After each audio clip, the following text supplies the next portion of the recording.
She is recognized as a top ND to follow by 2 independent organizations. Her book, Beyond the Label, is a comprehensive guide to naturopathic mental health. Please welcome Dr. Chris Bjorndal.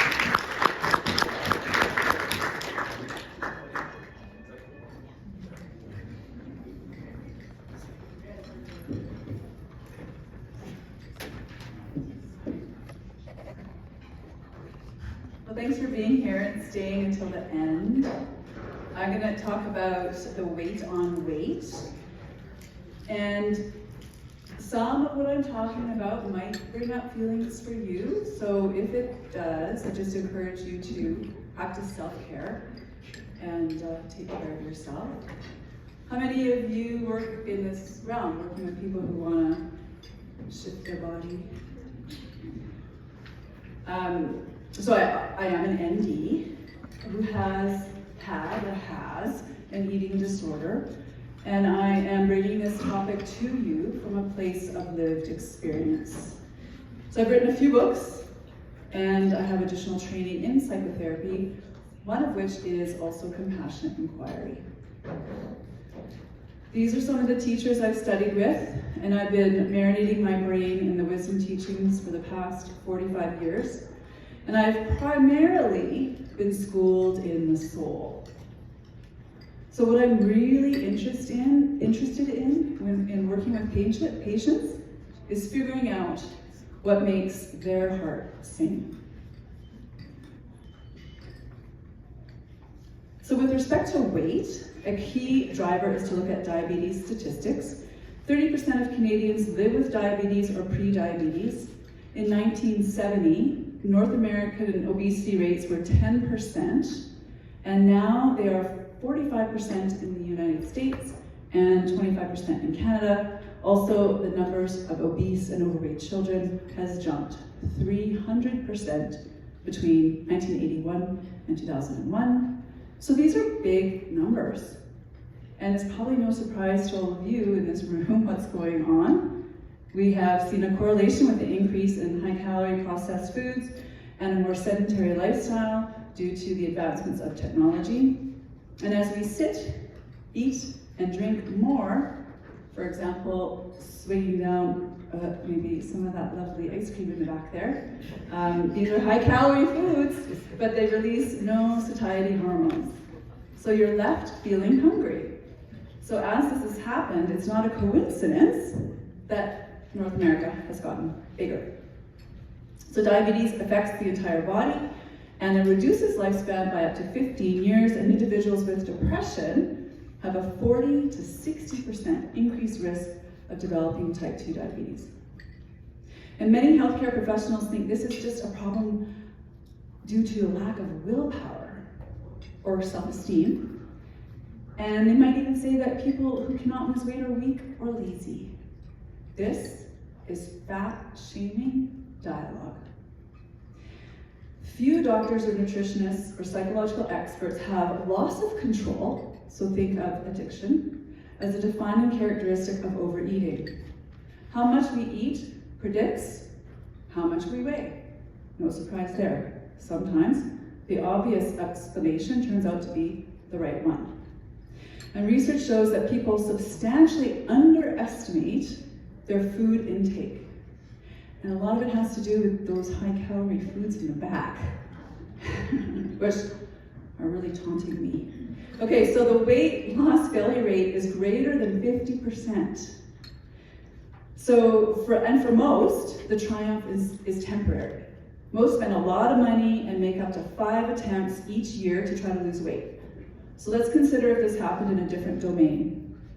If 50% of the students dropped out of university and re-enrolled 5 times each year, spending billions of dollars doing so, I think we would be outraged. We certainly wouldn't say that 50% were weak or lazy. And I think we can all agree, and the research is clear, that people are genuinely motivated to lose weight. Few things seem to be more desirable in our Western culture than that. And to me, that's actually one of the problems with our society. Why are we focusing so much on this external piece? So I want to just take a step back and look at the collective consciousness of our culture. There is no quick fix solution here for multifactorial conditions like weight loss. Deeply rooted in the women's movement has been a battle with the patriarchal views of women from not being able to vote or work outside the home in any capacity other than as a secretary, teacher, or nurse. And in the 1970s, actually, who here was born before 1979? Oh, lots of us. Okay, good. Well, for those of you who didn't raise your hand, there's something called intergenerational trauma. And your mothers likely were impacted by this collective consciousness. So the women's movement was not only about equality in the workplace, it's also about dismantling this concept of beauty. And these stereotypical ideas of the 10 bodies still exist today. And frankly, I look forward to the day when women of all ages can break free from the cultural misjudgment that is toxic to our health. We are so much more than our bodies and the size in which they come. So alongside the progress of the women's movement, there was a book written by Naomi Wolf called The Beauty Myth. Anybody read The Beauty Myth? A couple of us. Good? So the beauty myth is an obsession with physical perfection that traps women in a spiral of self-consciousness and self-hatred. So if you have wasted a minute of your day worrying about the way your thighs look, your wardrobe looks, then you are impacted by this myth. Wolf states that beauty is the last belief system that keeps male dominance intact.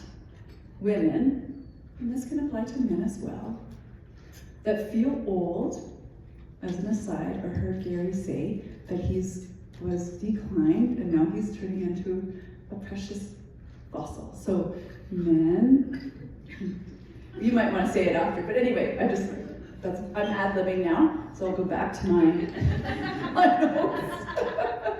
So women and men that feel old and ugly will buy things they do not need. Powerful industries have a vested interest in us not liking ourselves. And then when we don't like ourselves, what do we seek for comfort? We seek food. And the irony is, the food we seek perpetuates the vicious cycle. Princess Diana's therapist, Susie Orbach, wrote a book, Fat is a Feminist Issue. She said women are emotionally schooled to see our value as both sexual beings for others and midwives to their desires. We have found ourselves depleted and caught compulsively overgiving. Eating became our source of soothing. Being beautiful became relentless, and with it, judgments and failures, which, once internalized, destabilized girls' relationship to their bodies and created an insecurity that hurt their minds. So the past 40 years, when this whole obesity piece and rise in weight and type 2 diabetes, it's really a grim story of malice and greed. So body hatred is now global. The medical profession has created new diseases to medicalize and pathologize our relationship to food. Big Pharma guards what it makes from weight loss products. When they launch a new diet drug, they spend a fortune marketing and defending it, even when it doesn't work or causes medical damage. We've seen that somewhere else recently too, didn't we? The body has become a political project. The energy from Me Too can help us say enough is enough. We need more rage, more refusal, and more love. So with this backdrop, how do we help our patients? So on stage left, we have Western medicine. And I wonder if we as clinicians are contributing to the problem with our quick fix mentality, medication myths, and options for surgery. So I've been watching this industry for 45 years. And this is a list, not exhaustive, of all the trends I've seen come and go. A lot of them I have tried. And if patients are in your office and they have dieted before, remember, diet means die trying, then there's more than this, than just the physical level. There's more to this than just the physical level. So original naturopathic medicine is the perfect profession to help. By taking a whole person approach, we can help if we focus on not just the physical, but the whole piece. Now, absolutely, if that's where you're comfortable, there is so much you can do on the physical level, and that's where I started as a patient, and that's where I start as a clinician. However, when you've balanced the gut microbiome and you've done the cleanses and you've created the best eating plan, you've quit wheat, dairy, and sugar, and you've done food intolerance testing and you've healed leaky gut, and you've addressed genetic SNPs, now what are you going to do? So again, we've got to practice root cause medicine. There are two worlds, the physical world and the non-physical world. So it's imperative that we look at these other aspects. And today I want to give you hopefully some tools that you can use tomorrow in your clinic.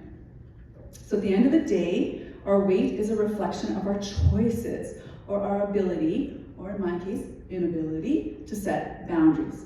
Our beliefs that sabotage our behavior and how much we love ourselves. It's complex, it's achievable and doable. However, I want to emphasize here that my goal is not for people to be transfixed on a number or a size, but about the relationship that they're having with themselves, and to move beyond the physical to the spiritual concept of acceptance. And I am not there yet. When patients ask me, hey, have you healed your eating disorder, Chris? I'm like, that's a really good question. I'll get back to you next visit. Okay. So first, what are you eating? Obviously, you guys are probably going to do better at this than me, so I'll just skip on by, but obviously we're going to address all these things on the physical level, okay? There are 3 macro systems that we're supporting: neurotransmitters, hormones, organs, and detoxification, and all of those are interacting with each other. So where do you start? Well, when I was in naturopathic school over 20 years ago and seeing a naturopathic doctor another decade before that, we started with, surprise, surprise, the gut and the liver. And what are we talking about today? The gut and the liver. So go back to your fundamentals there. I will mention that, obviously you all know, there's a bidirectional relationship between the gut and the brain. This is a bit of a chicken and an egg problem. I think it's interesting to note that in my own case, I did antibiotics for several months to address acne when I was 14. The following year, I developed bulimia. Now, some of you might say that's the root cause. No, we have to go a little bit further back than that. But there's a lot of research about this. Unfortunately, in the 1980s, there was no discussion going on about the gut microbiome. And we talk about genetics. We have 3 pounds of bacteria in our digestive tract. How much of our genetics is actually ours? You've got all these bugs. Whenever I eat sugar, I subconsciously say, or consciously now I say, I'm feeding my guppies.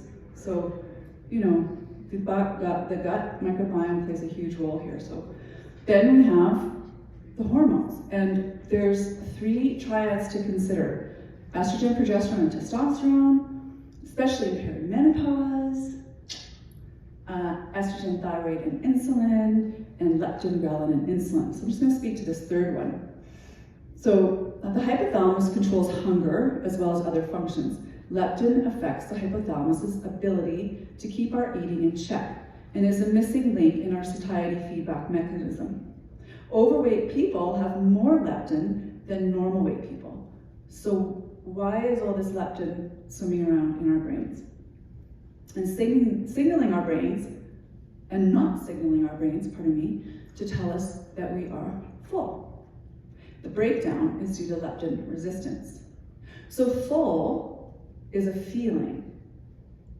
There was a study that looked at cues we use to determine if we are full using self-refilling soup bowls.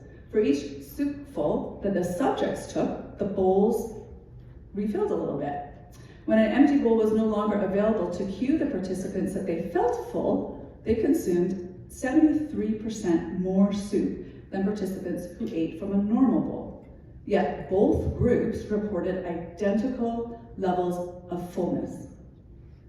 And they guessed that they had ate the same amount of soup. Dr. Robert Lustig discovered insulin is blocking leptin in the brain. So changes in the way food is manufactured has elevated insulin levels far beyond what our bodies are meant to handle. and insulin is blocking leptin in two of the worst places neurologically speaking in our brains, hypothalamus and the brainstem, or the reptilian brain, or the limbic brain. And another area of the brain that is affected is the nucleus accumbens. This is where we release dopamine for pleasure, reward, etc. So activities, food, sex, exercise, gambling, think any addiction, stimulates the brain to release dopamine. And the problem is, the body was not designed for a 24-hour high, whether from porn, cocaine, or food. Your dopamine stores run out and you crash. So to feel normal again, we seek the hit, and so begins the addiction cycle. So a lot of people think addicts are trying to get high. They're just trying to feel normal, actually, because their dopamine levels are fried out. So all of these substances, cocaine, heroin, sugar, flour, come from highly refined plants that affect brain chemistry. And research indicates that sugar is the most addictive. So if we're going to help people, the biggest thing to educate them about is this connection with sugar. And we got to work on the reason why we need to be soothed by it. And the brain is hijacked in three areas. So you've got your hypothalamus, you've got the hippocampus, and you have your amygdala. So think of all the times that you've had birthday cake. Okay, you're enjoying the sweet, moist cake and it's topped with buttercream icing. Let's say that was your first birthday. So eating this cake results in a release of serotonin and dopamine. Pleasure pathways in the brain send signals to the hypothalamus, and at the same time, your hippocampus is storing memories. So you get a positive memory linked to food. Negative experiences also contribute to this. Let's say you went through a breakup and you turned to ice cream. Anybody, or I'm the only one who ever did that? Thank you, somebody else. So now you've got this association from a negative perspective. So you've got memory and emotion are adding to this initial brain chemical response that gets sent to the hypothalamus, making eating sugar and fat more likely when you're emotional. So it's really difficult when if the hippocampus is functioning properly, then you can resist these triggers. But in most of us, it's being hijacked. So an addicted brain, which is then fueled by cortisol on the hormonal side, and then you have low resilience, it makes it really harder to resist. So every time you go to a birthday party or you have a bad day, the hippocampus is retrieving previous memories that have been stored, changing the way your emotional brain responds, and then a craving is born. So we are all lab rats at the mercy of the industrial food complex. So remember, all these products are manipulated so that you are addicted to them. Not just with sugar, but fat and salt. And now it's sugar on fat and salt on sugar on fat on salt.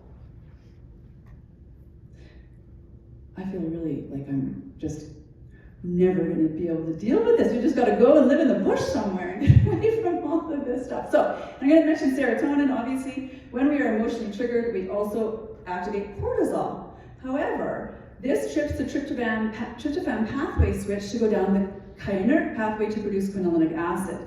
So show me somebody in the last 4 years, put your hand up in the last 4 years, if you have not been affected by immune stimulation, infection, or stress. Anybody? Right. So it's no wonder we're all kind of eating to soothe ourselves. So I prefer to prescribe 5-HTP than tryptophan because it's a one-way highway, hopefully, to serotonin if you have those nutritional cofactors to make that pathway flow.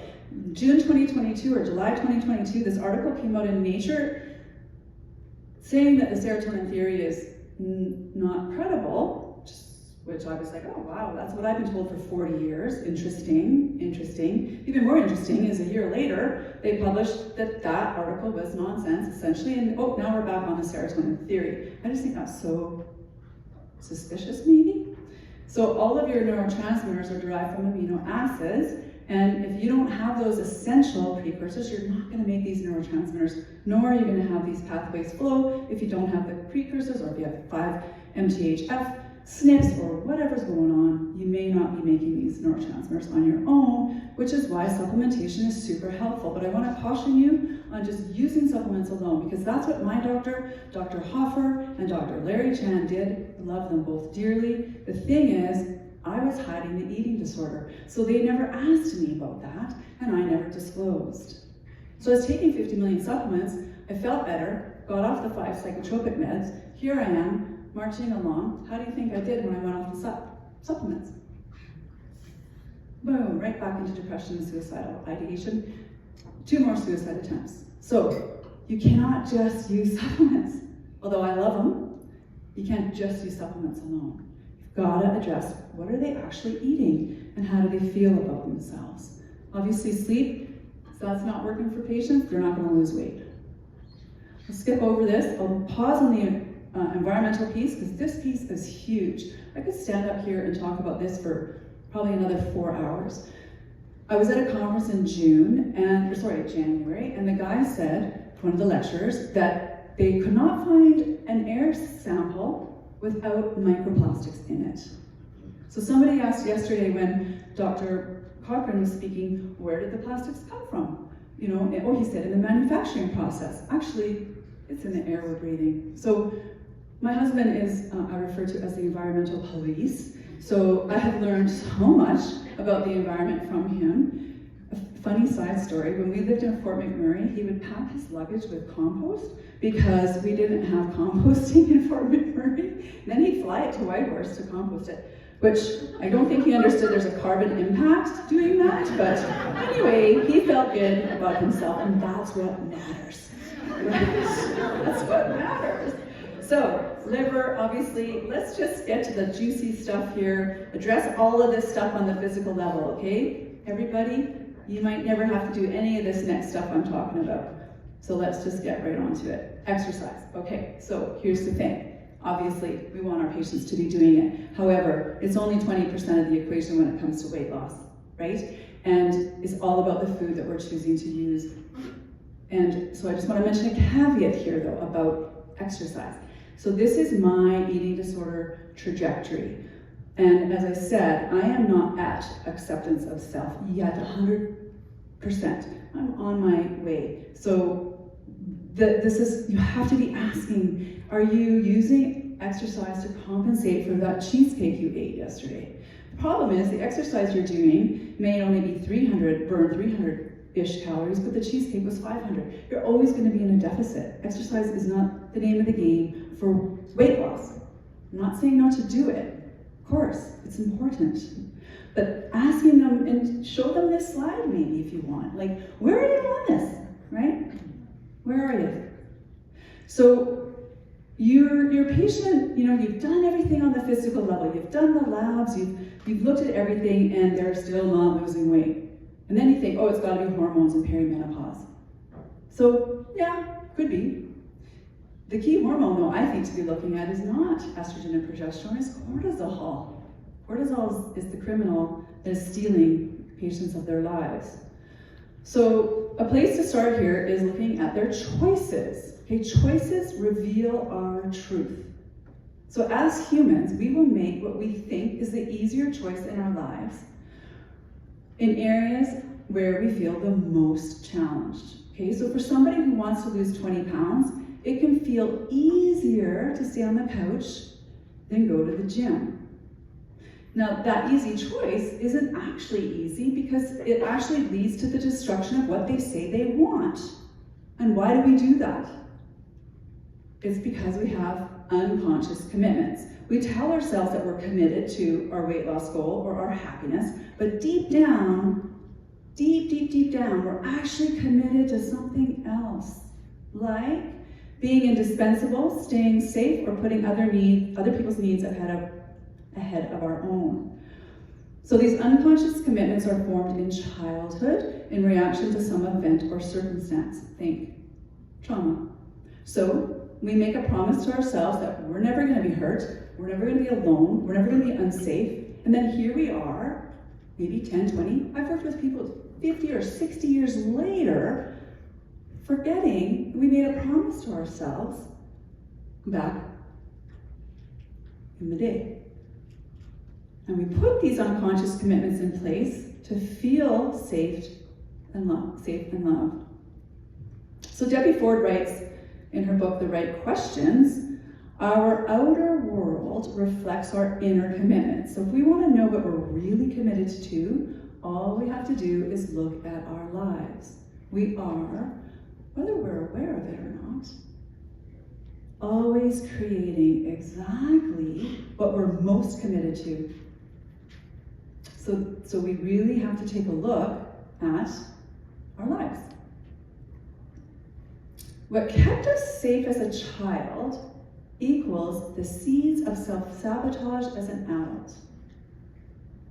Okay, that's a big one to wrap your head around. What kept you safe as a child turns out to be the seed of self-sabotage as an adult. So when we make these unconscious commitments conscious, you have the ability to replace them with a new conscious commitment that empowers you. Self-sabotage shows up when we stay silent, stay small, or we package ourselves in ways to be digestible to the other. So our childhood beliefs may be illogical, but they take hold and become the perception and shadow belief that runs the operating system of your mind. So they tell us what we can and cannot do. The people and situations we attract into our lives are consistent with these beliefs, for better or for worse. So we want to understand all your actions as an attempt to connect with your authenticity. What happens when you stay in a situation that isn't working, denying your own needs? What happens? Anybody know what happens? Somebody must know. Well, your needs, health and well-being, demand to be heard. So even if you don't heed the call, the truth will come out. And unfortunately, it might come out sideways. So you might become ill. Everybody in your office, they might become overweight. They might get cancer or depression. Or if you're like somebody, or if you're like some, you'll find yourself expressing those needs in destructive ways. Addiction. So we betray ourselves pretending to be somebody we are not. So as we explore who you really are and do this inner work, you'll discover that the pain in your life is due to the stories you tell yourself that aren't true.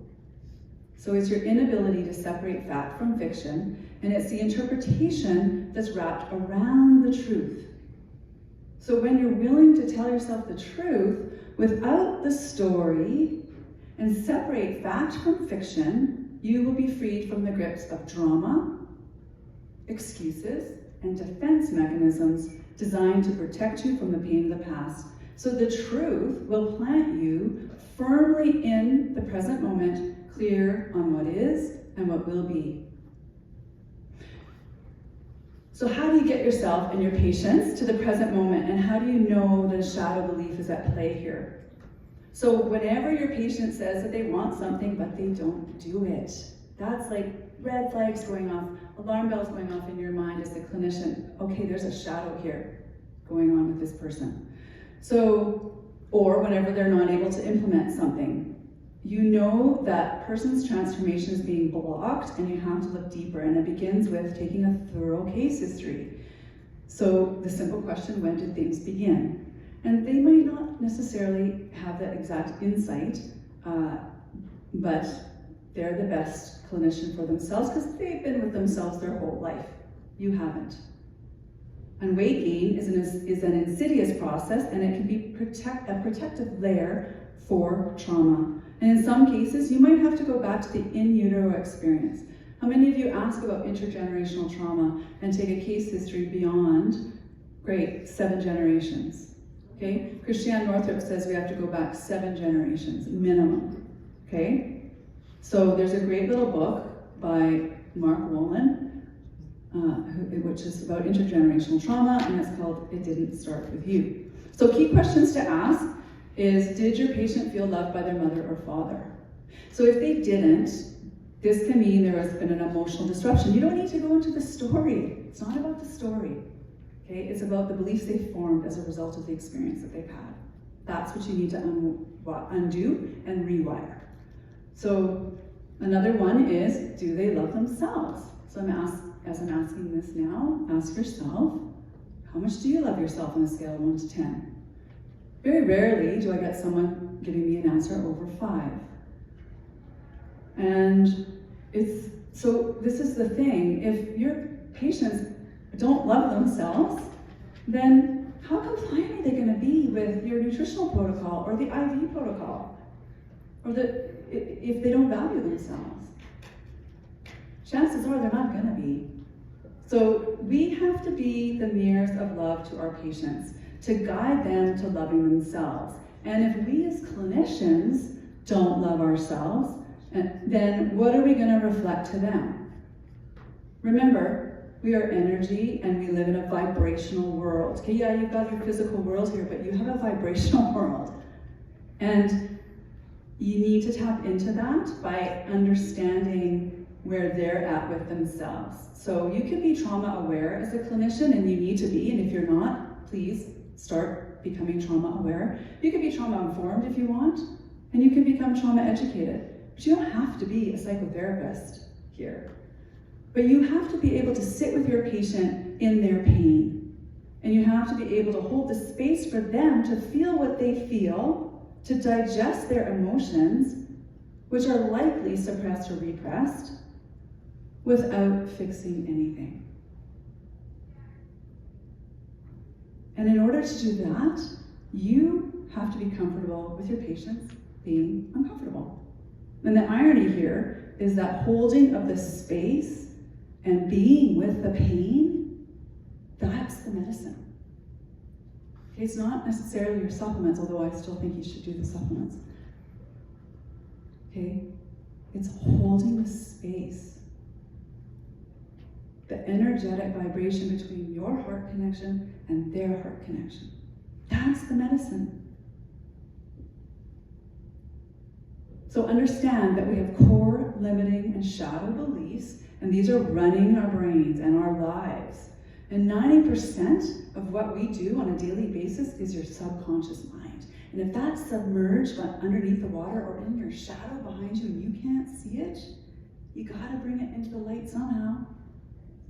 So how are you going to do that? How are you going to help your patients with that? You can help them change this narrative that might be running, like, I'm not good enough, or I'm not X enough, fill in the blank. So Gabor Mate is one of my teachers, and he said that nervous system dysregulation begins in childhood, and he talks about the 3 A's, attachment, attunement, and authenticity.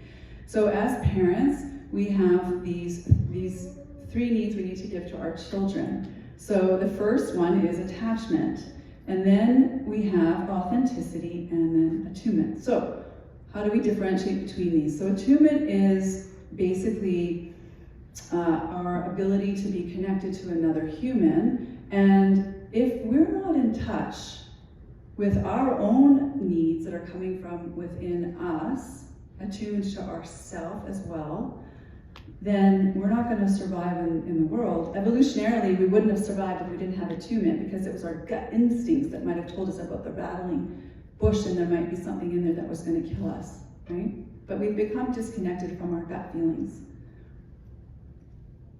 So Dr. Mate says that trauma is not what happened to you, but rather, what did you make this experience mean? What beliefs did you form as a result of the experience? And in naturopathic medicine, what do we talk about in the first 7 years of life?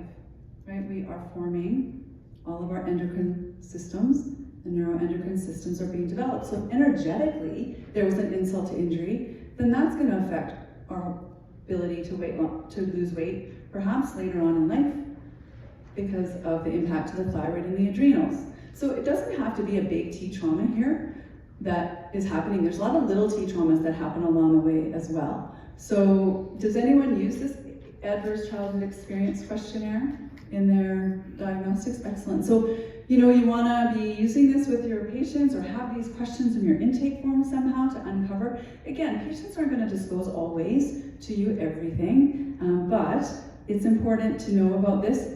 Just for context, my ACE score was 6.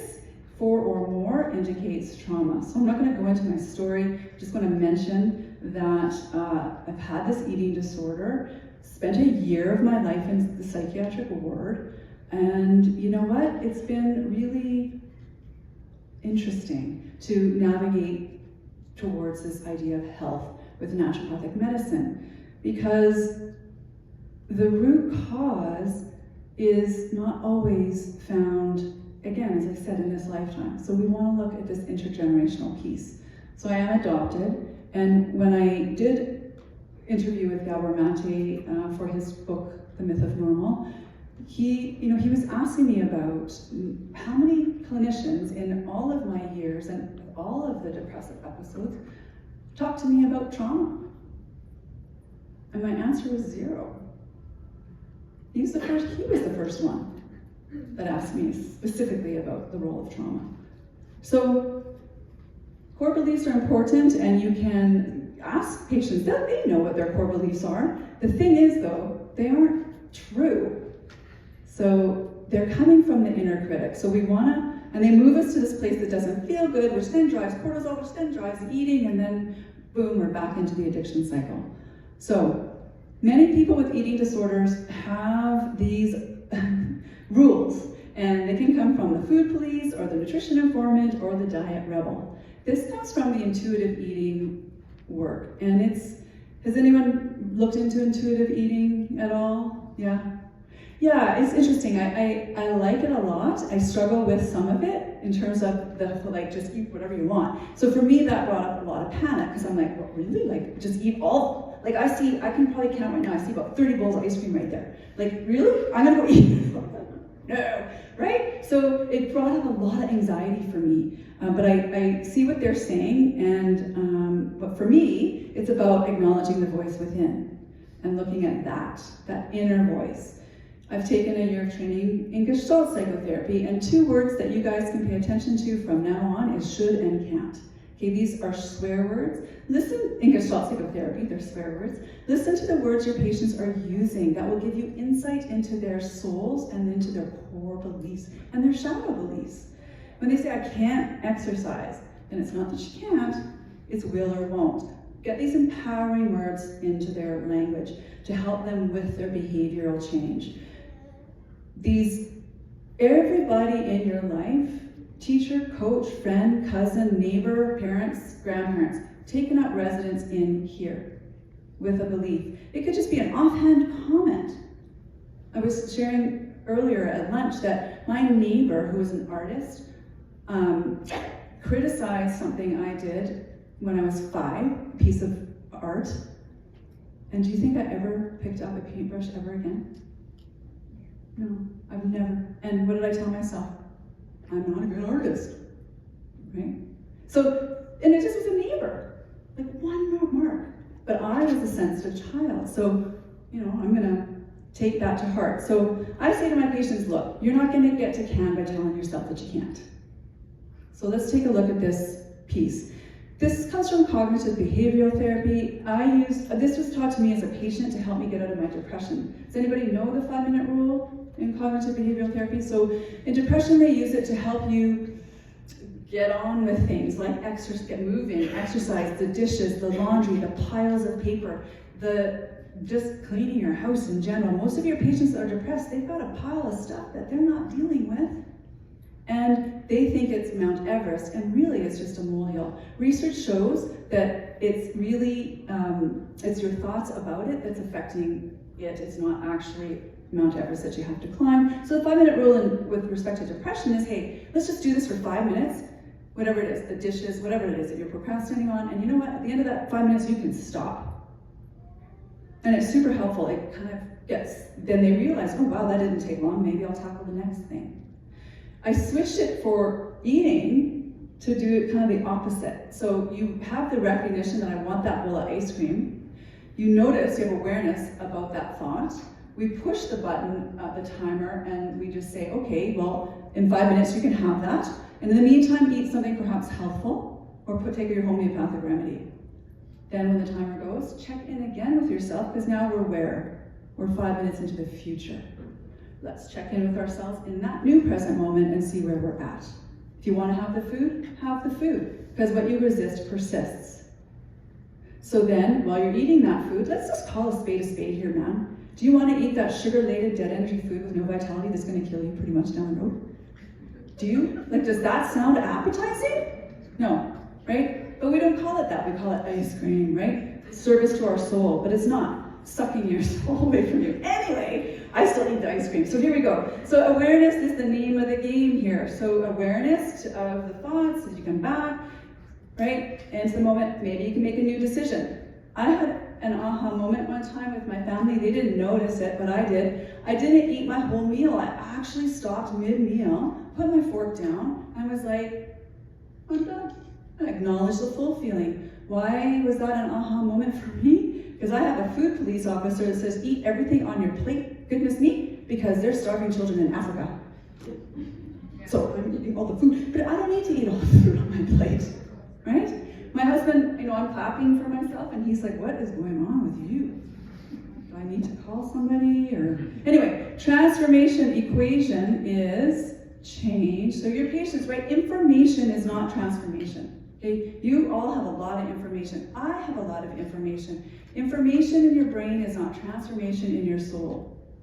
You got to get from here to here. The transformation equation from one of my teachers is change, weight loss, equals the vision you have of yourself, plus the choice you're going to make, and the action you're going to follow that up with. So always asking the question, what's the next most loving step or action I can take for myself in this moment? And you know what? If I'm stressed out, it is going to be eating that ice cream. But I'm going to eat it slow, and I maybe take the whole bowl instead of the whole box carton and going to the store and getting 10 more and then purging it up. That's progress for me. You guys might think, like some of y'all might think it's terrible that I'm even eating the ice cream. Well, good for you. You're further than me, right? So anyways, my naturopathic doctor, after my 3rd suicide attempt in 2009, taught me this. So this is the first step to bring yourself into the present moment. You gotta work with your thoughts. Allison Creech said that we are living from the neck up. I often say to my patients, you know what, we should just have little chins or little knees under our chins, and we run around like on top of our heads here, because most of us are discounting our bodies, right? So I'm not going to go through the 5 R's too deeply here, because I've taught about this before and you guys are probably sick of hearing about it. But if you need to dive deeper, I have videos, and it's in my book, chapters 18 and 19. Just want to get to some other stuff. But the thought-emotion cycle, thought leads to emotion, leads to a thought, leads to an emotion. What's suicidal ideation? Okay, it's a thought, right? It can start with an emotion, or it can start with a thought, but you have to interrupt the cycle somehow. And if you're using a mind, body, spirit approach, we have to bring in this concept of spirit. The Latin derivation of the word inhalation means to impart wisdom to a human soul. So the breath, chana, is that right? Is it chana? I'm thinking of chana masala. Prana! See, all I do is think about food. Anyway, that is what you need to bring in, because what is the vital force, the V? What's the difference between me, you, and a cadaver? What's the difference? Right? Lifeful, spirit. Yeah? Okay, so let's move on. This is important, because your patients need to understand that the nervous system is one of the king, queen systems in the body. So you've got 2 sides, and I draw this out, and I say, and I spelled parasympathetic wrong, I apologize. So look, basically, this is 100%. So what's the split? Like 70-30, 90-10? Most of my patients are 50% or more in the sympathetic state most of the time. So my pet peeve with the health industry is everyone's focused on the food you're eating. But who's talking to you about the state in which you are eating that food. You have to be talking to your patients about this because why? Digestion is a parasympathetic process. So how well are you going to be digesting that beautiful organic kale when you're stressed out? Who have you met that's 100% or 90, 75 or more in parasympathetic all the time? I'm surprised Michael didn't put up his hand. So there we go. So when we're breathing, we just have to get ourselves into the present moment, grounding ourselves with our feet on the ground. We can just do that really quickly right now. Just indulge me. Feet on the ground, right hand on the belly button, left hand on the heart. Let's take 2 deep breaths. See if you can feel your right hand move when you breathe in through your nose, staring at this plant, breathing in, and exhaling, and again, and exhaling.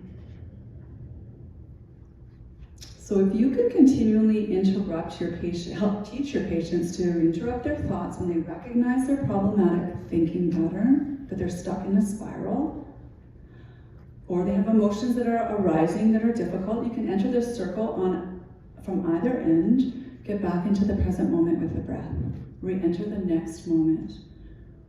So this is psychoneuroimmunology, a big fancy word to say. Your thoughts affect your physiology.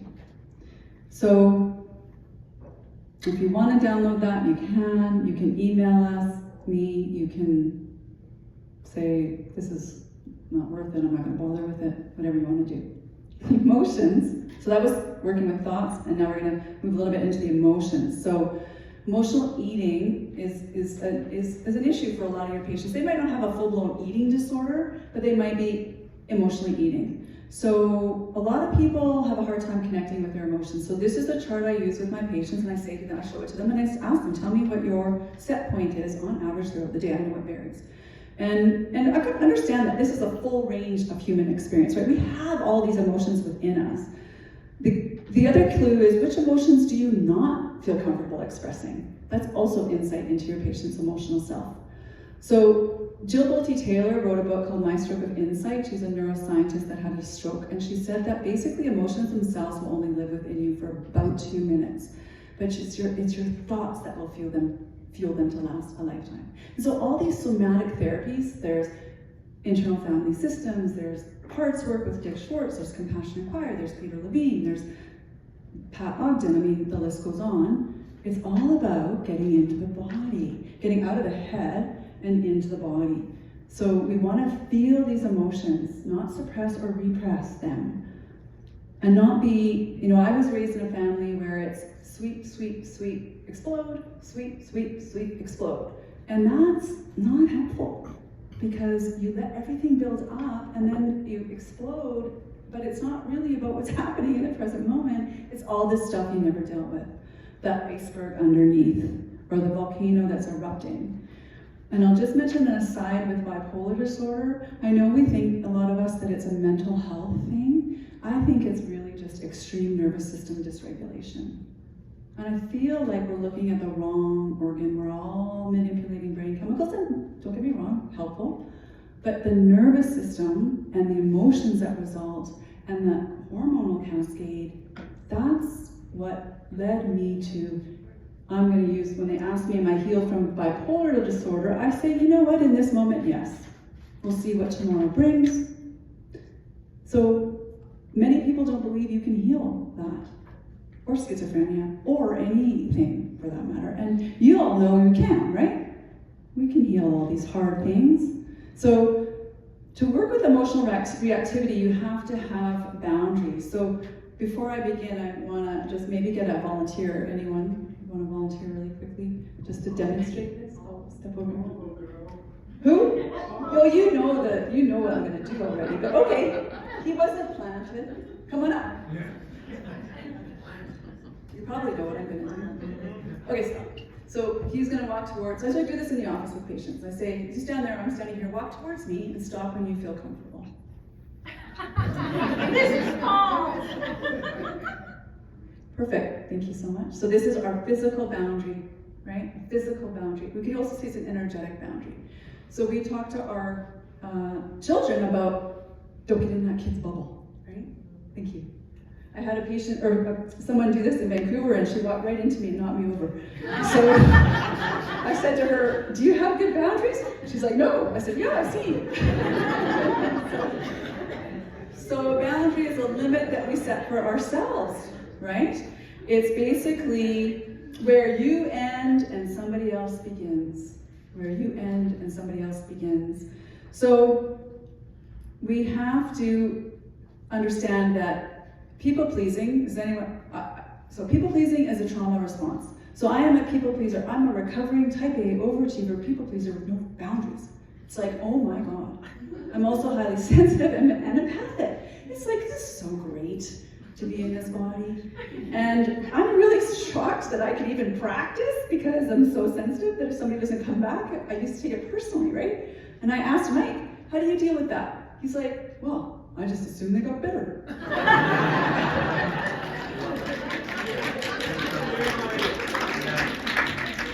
So like, same situation, opposite interpretations or perceptions. I'm internalizing, I'm a terrible doctor, I gotta go back to the bank. In fact, I got the branch manager job in Banff and he wouldn't let me take it. So I'm just like, anyway, you're not the boss of me.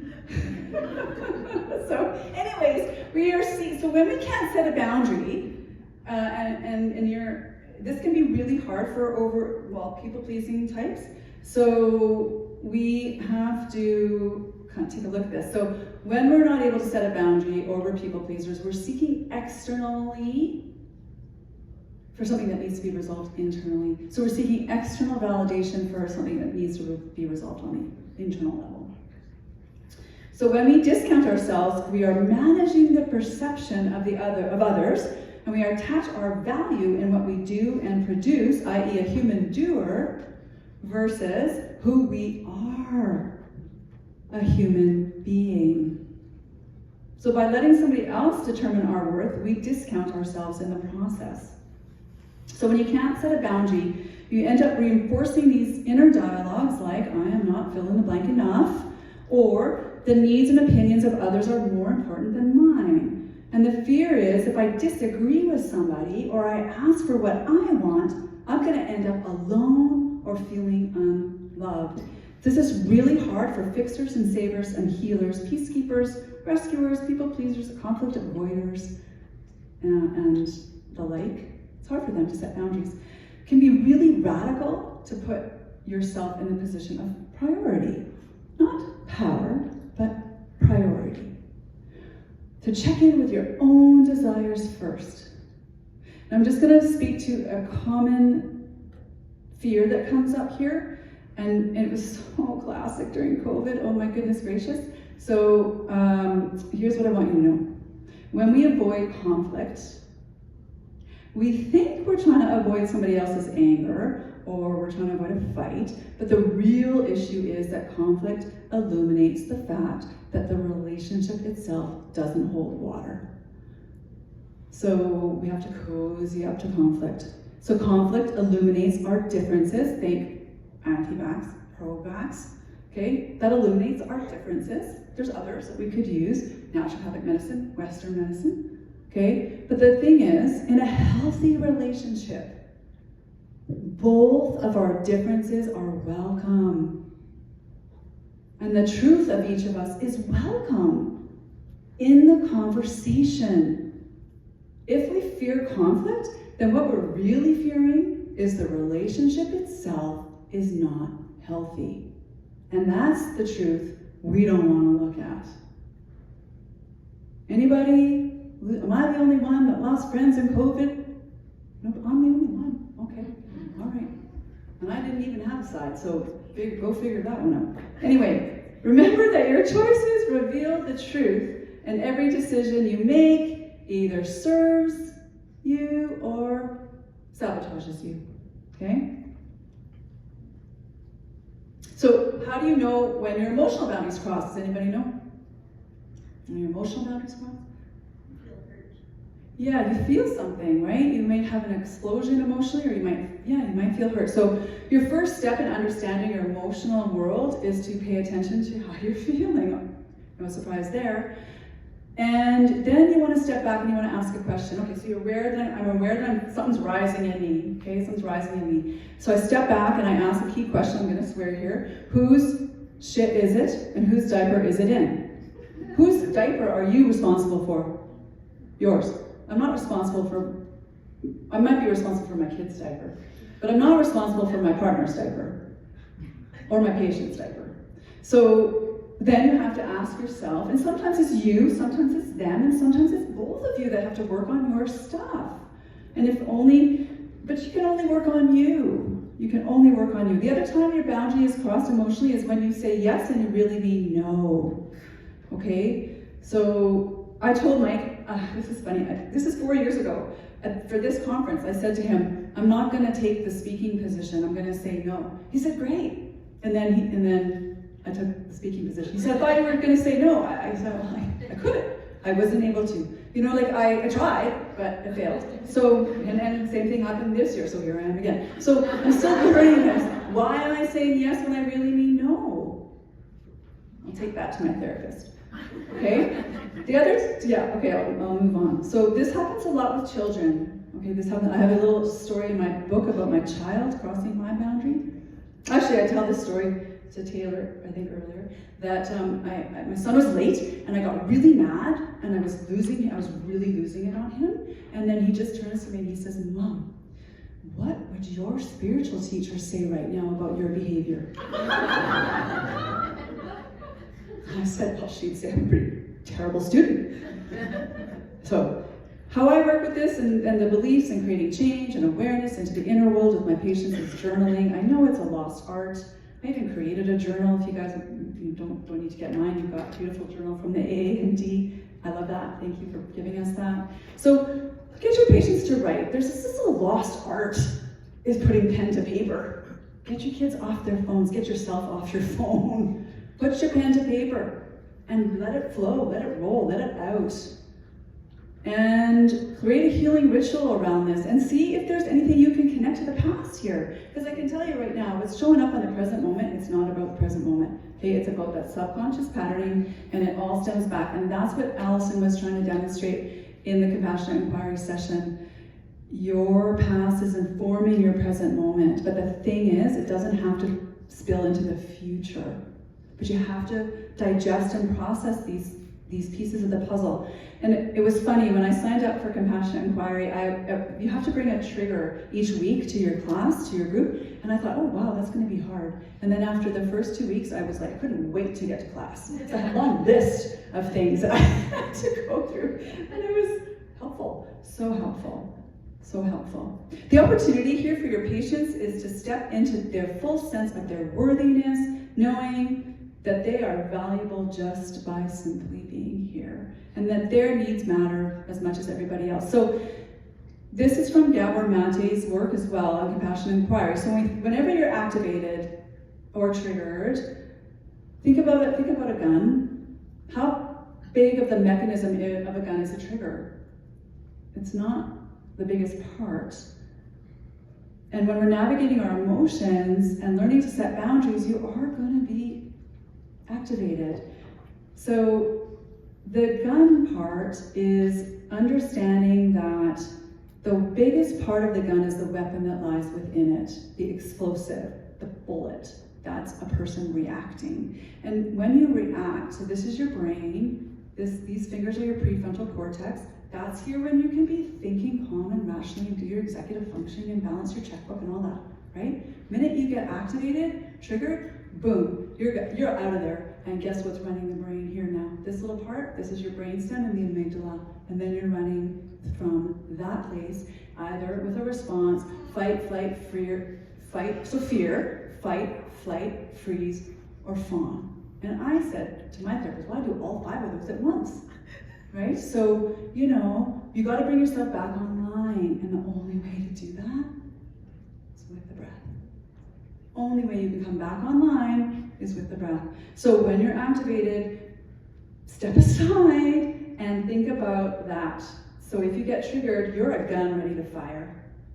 It's because there's explosive material in you. And the learning is getting curious about the ammunition in you. So Eckhart Tolle, another teacher grateful to spend a retreat with. Be at least as interested in your own reactions than in the people and the situations that evoke those reactions. So more interested in what's going on in you than going on in them. So I use the 5 R's that I skipped through to help with the emotional side, as well as the journaling and the compassionate inquiry. And awareness is really this, again, that's it. I have to stop. 15. Oh, 15? I thought I had 5, so I was rushing through. Okay, cool. Oh, I'll just... 4 or 5, we should be done. Frictional, we done? Okay, I'm almost done. So compassion, does anyone know Kristen Neff's work? Yes, she's lovely.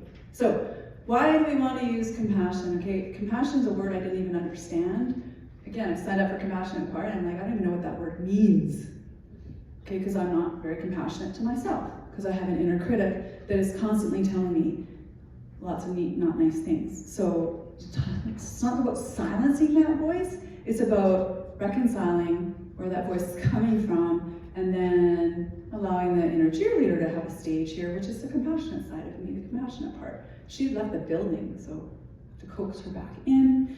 And we want to bring compassion, why? Because its driving force is love, not fear. Love allows us to feel confident and secure, in part by pumping up our oxytocin, while fear makes us feel insecure, sending our amygdala into overdrive and flooding our system with cortisol. When we trust ourselves to be understanding and compassionate, when we fail, we don't cause ourselves unnecessary stress.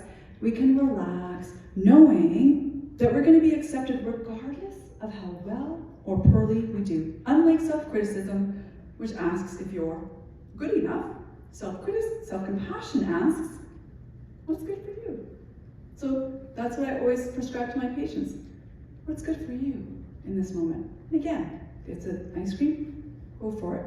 Road of recovery here, again, educating your patients about expectations. They're coming to you, like I heard Lena say, the last ditch effort. We've tried everything else and now you're our last hope at healing, right? Navigate this expectation piece, because expectation is, sort of suffering is the gap between expectation and reality. And your patients have an expectation and it's up to you to manage it. So these are some of the spiritual lessons that I find common for most of us: letting go, acceptance, letting go of other people's opinions.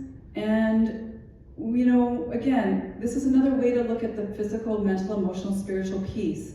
Most of us are on this outer circle, and I really hope that you will lean into, again, the mental, emotional, spiritual pieces of the puzzle. You don't have to be a psychotherapist. You can use simple things to get some insight into what's going on with them. So, sure, we have to bring into this piece the physical level, because it drives it, right? Again, on my, that's where I started, and it was helpful until it wasn't.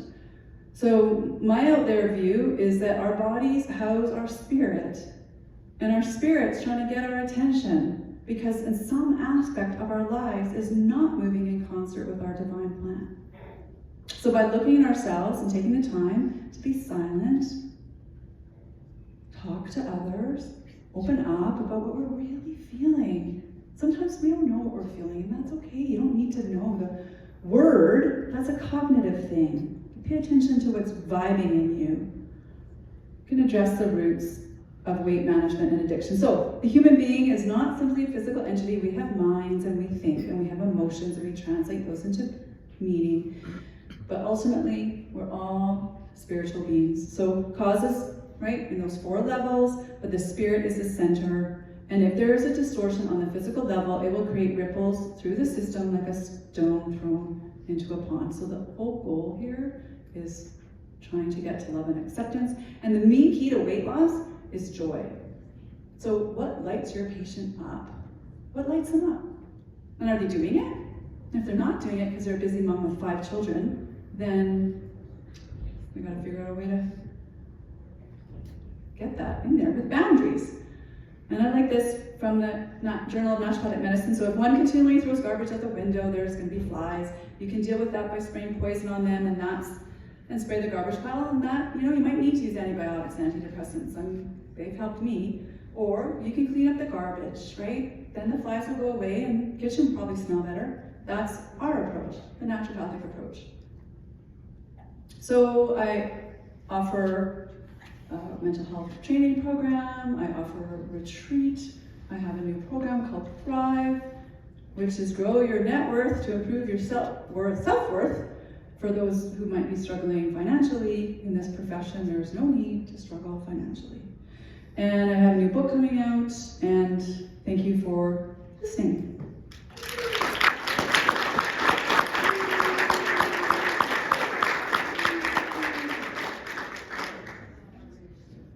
Christina, will you make your slides available? Yes. And I will make them available, and then the AA and D will send them out, right?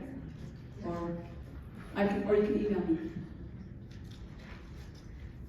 Chris, how do you balance the idea of food sensitivities and eating well with still giving control?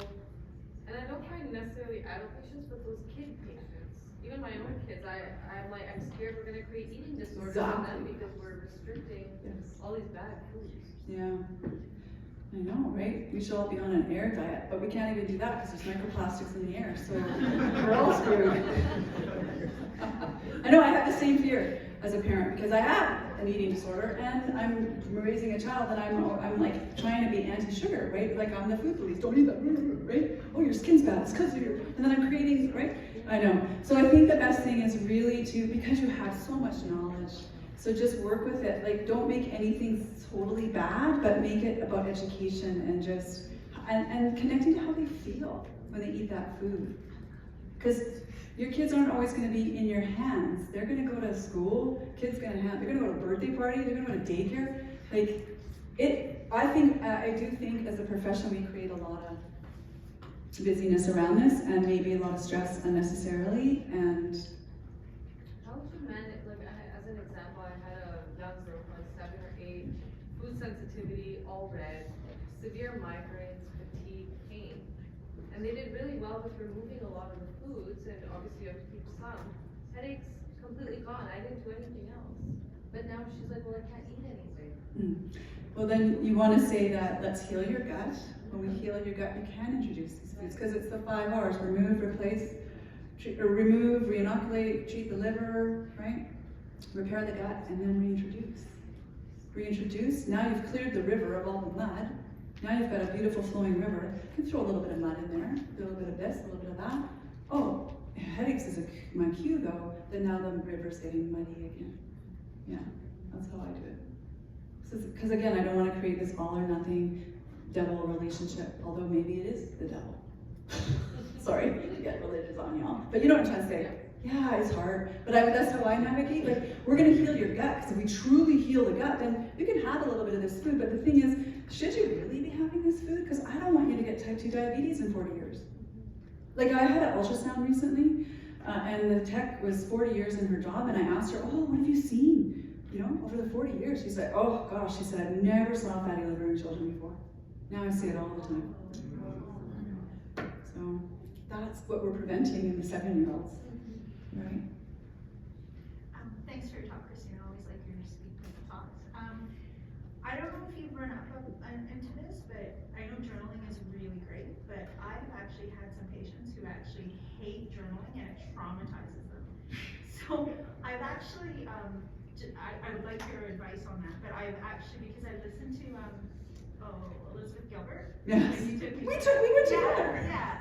And I really liked her idea of the creative art. Yes. That is an amazing tool. Because That's right. it's just like, because people can like emotionally Amazing. do stuff. And then there's also mandala work. Yes. Right, to do emotional Yes. stuff. But any other ideas that you have? Because I was shocked when people were like, Yes. no, writing just traumatizes me. Yes. Can't do it, won't do it. So the trauma, so you could, if you had time, to open up and clarify what happened. Like, I had my mom read my journal. That's traumatizing, right? So, but I still journal. So, but the reason I suggest journaling is because writing is my artistic expression, because I got told I'm not a good artist when I was 5.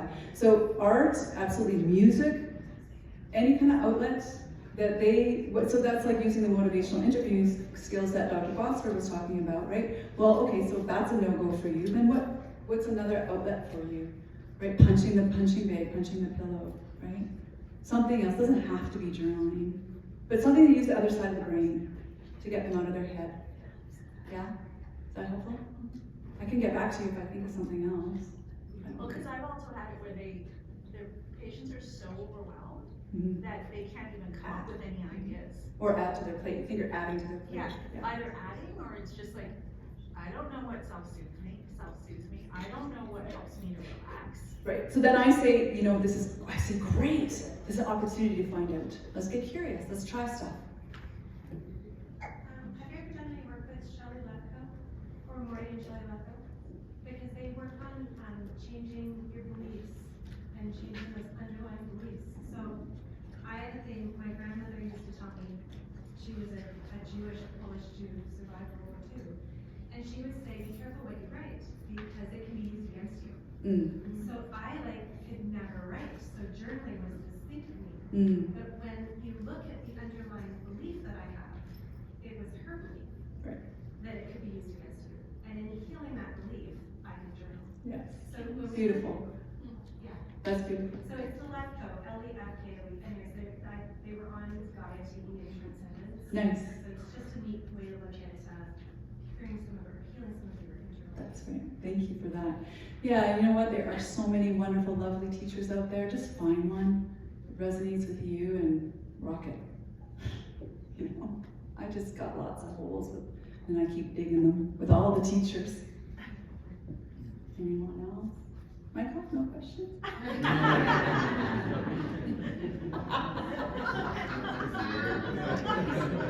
You don't have a trigger you want to work on? Okay, thanks everybody for staying so long.